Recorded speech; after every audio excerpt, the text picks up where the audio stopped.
राम राम सत श्री अकाल। स्वागत है आपका हमारे चैनल खबरी भैया में, जहां आपको मिलती है क्रिकेट की विचित्र कहानी खबरी भैया की जुबानी। तो आज की ये कहानी है रोमांच से भरी हुई पहले टी20 वर्ल्ड कप 2007 की। और आज आप देखोगे क्रिकेट जगत का पहला बॉल आउट मैच, जहां पर भारतीय टीम ने अपने सबसे बड़े प्रतिद्वंदी पाकिस्तान के सामने सुपर ओवर में जाकर बल्ले से नहीं बल्कि गेंद से मैच को जीता था। तो वीडियो को आखिरी तक जरूर देखिएगा, क्योंकि ये एक ऐसा मैच है जिसके बारे में हम सब भारतीयों को पता होना चाहिए। तो मंच सजा हुआ था और खिलाड़ियों से ज्यादा एक्साइटमेंट भारत पाकिस्तान मुकाबले के लिए भारतीय फैंस के चेहरों पर दिखाई दे रही थी। ऐसे में पाकिस्तान के कैप्टन शोएब मलिक ने टॉस जीतकर पहले गेंदबाजी करने का निर्णय लिया और भारत के लिए ओपन करने आई गौतम गंभीर और वीरेंद्र सहवाग की ओपनिंग जोड़ी। और फील्डिंग करने का ये फैसला पाकिस्तान के लिए एक सही फैसला साबित हुआ, क्योंकि भारत के लिए शुरुआत बिल्कुल भी अच्छी नहीं रही और पहले ओवर की तीसरी गेंद पर गौतम गंभीर मोहम्मद आसिफ को एक बड़ा शॉट खेलने गए और आसिफ ने अपनी ही गेंद पर गंभीर का एक आसान सा कैच लपक लिया और अब भारत का स्कोर बिना किसी रन के 1 विकेट हो चुका था। भारत के लिए 1 डाउन आए रॉबिन उथप्पा, लेकिन मोहम्मद आसिफ तो इस मैच में अलग ही लय में दिख रहे थे, क्योंकि आसिफ ने पारी के तीसरे ओवर की पहली ही गेंद पर वीरेंद्र सहवाग को भी क्लीन बोल्ड करके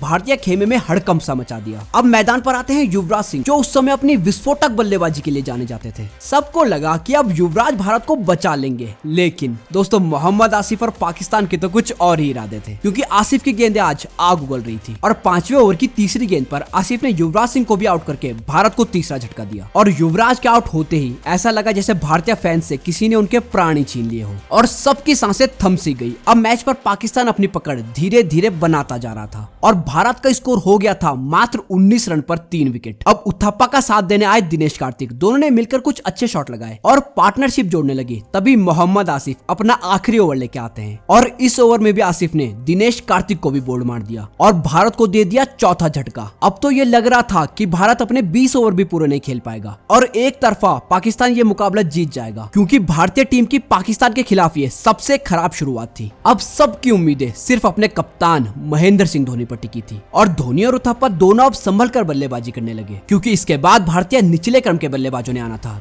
दोनों के एक एक रन से दर्शकों की सांसें भी चल रही थी। इसी के बीच रॉबिन उथप्पा ने 38 गेंदों में अपना अर्धशतक भी पूरा किया। अब धीरे धीरे सबको ये लगने लगा था कि कम से कम भारत पाकिस्तान के सामने एक सम्मानजनक टारगेट तो जरूर रख सकता है। तभी 13वें ओवर की पहली ही गेंद पर उथप्पा भी आउट हो गए और अब एक बार फिर से सबकी उम्मीदें सिर्फ और सिर्फ महेंद्र सिंह धोनी पर टिकी थी। और फिर ऑलराउंडर इरफान पठान ने आते ही शाहिद अफरीदी को 2 गगनचुंबी छक्के लगाकर भारत के स्कोर को 100 के पार पहुंचाया। लेकिन फिर अफरीदी ने कमबैक किया और इरफान पठान को बोल्ड मार दिया। इसके बाद धोनी के बल्ले से हमको कुछ बड़े शॉट जरूर देखने को मिले, लेकिन पारी के आखिरी ओवर की पहली गेंद पर धोनी एक बड़े शॉट के प्रयास में आउट हो गए। इसके बाद अगली 5 गेंदों में मात्र 3 ही रन बने और भारत ने अपने निर्धारित 20 ओवर में मात्र 140 रन बनाए। लेकिन एक खराब शुरुआत के बाद 140 रन एक सम्मानजनक स्कोर माना जा रहा था। तो क्या पाकिस्तान इस स्कोर तक पहुंच पाया या नहीं, जानेंगे वीडियो में आगे। लेकिन उससे पहले दोस्तों, अगर आप भी क्रिकेट प्रेमी हो और क्रिकेट के ऐसे ही रोचक मैचों की कहानियां देखना चाहते हो, तो हमारे चैनल को अभी के अभी सब्सक्राइब करके रख लीजिए। अब पाकिस्तान के लिए ओपनिंग करने आए सलमान बट और इमरान नासिर, और भारत की ही तरह पाकिस्तान की शुरुआत भी कुछ खास नहीं रही और तीसरे ओवर की पहली गेंद पर आरपी सिंह ने इमरान नासिर को बोल्ड मार के पाकिस्तान को पहला झटका दिया। इसके बाद 1 डाउन आए कमरान अकमल, जिन्होंने कुछ अटैकिंग शॉट जरूर लगाए, लेकिन दूसरे छोर पर अजीत आगरकर ने सलमान बट को धोनी के हाथों कैच आउट करवा दिया। अब पाकिस्तान के दोनों ओपनिंग बैट्समैन पवेलियन जा चुके थे। इसके बाद अगले ही ओवर में युवराज सिंह के एक कमाल के डायरेक्ट हिट के कारण कमरान अकमल को भी पवेलियन जाना पड़ा। भारत ने अब इस मैच में अपनी पकड़ बना ली थी, क्योंकि अब इरफान पठान ने यूनिस खान को मात्र 2 रन पर क्लीन बोल्ड कर दिया और जैसी स्थिति भारतीय बल्लेबाजों की थी, वो ही स्थिति अब पाकिस्तानी बल्लेबाजों की हो चुकी थी। और अब कप्तान शोएब मलिक और मिसबाह उल हक ने पाकिस्तान की पारी को संभाला। दोनों ने आते ही कुछ बड़े शॉट खेलना शुरू किया और अपने ऊपर से प्रेशर भारत की तरफ शिफ्ट किया और अब पाकिस्तान के लिए एक पार्टनरशिप पनप ही रही थी। तभी इरफान पठान ने कप्तान शोएब मलिक को हरभजन सिंह के हाथों कैच आउट करवा दिया, लेकिन मिसबाह उल हक तो अभी भी एक छोर पर टिके हुए थे और वो लगातार बड़े शॉट लगाए जा रहे थे और भारतीय टीम की उम्मीदों पर भी पानी फेर रहे थे। अब पाकिस्तान को जीत के लिए 15 गेंदों में 39 रनों की ही दरकार थी। तभी हरभजन सिंह ने शाहिद अफरीदी को आउट कर मैच को भारत की तरफ मोड़ दिया, लेकिन विकेट गिरने के बाद भी मिसबाह उल हक रुके नहीं। वह एक छोर से आक्रामक शॉट लगाए जा रहे थे और पाकिस्तान को इस मैच में जीवित रख रहे थे। अभी भी इस मैच में दोनों टीमें जीवित थी, क्योंकि अब पाकिस्तान को आखिरी ओवर में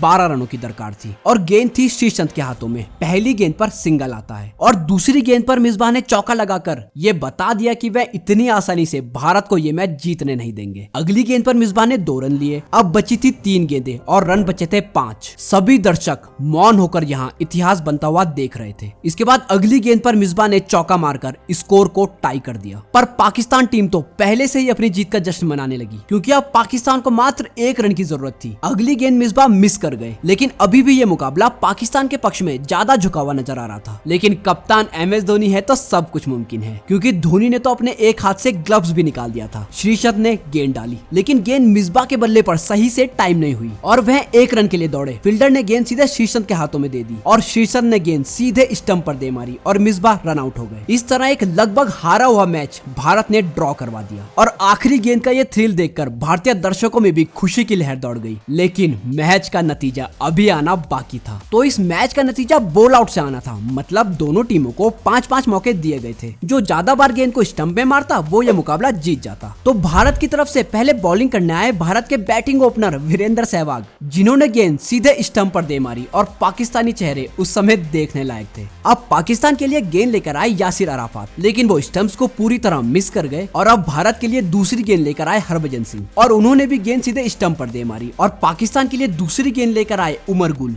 लेकिन उन्होंने भी पूरे स्टंप को मिस कर दिया और अब स्कोर हो चुका था भारत 2 पाकिस्तान 0। भारत के लिए अगली गेंद लेकर आए रॉबिन उथप्पा और धोनी का उथप्पा को गेंद देने का ये फैसला एकदम सही साबित हुआ और रॉबिन उथप्पा ने भी गेंद को सीधे स्टंप पर मार दिया। इसके बाद उथप्पा का ये सेलिब्रेशन भारत की जीत को बयां कर रहा था। अब पाकिस्तान के हाथों में था एक आखिरी चांस, लेकिन शाहिद अफरीदी भी गेंद को स्टंप पर मारने में नाकामयाब रहे और इसके साथ ही भारत ने ये ऐतिहासिक मुकाबला जीत लिया। और सभी भारतीय समर्थक, दर्शक, खिलाड़ी सब खुशी से झूम रहे थे क्योंकि लगभग एक हारा हुआ मैच भारत अब अपने नाम कर चुका था। तो दोस्तों, आपको इस ऐतिहासिक मैच की कहानी कैसी लगी हमको नीचे कमेंट करके जरूर बताएं। और आपके अपने खबरी भैया जल्दी मिलते हैं अगली वीडियो में एक और रोचक कहानी के साथ।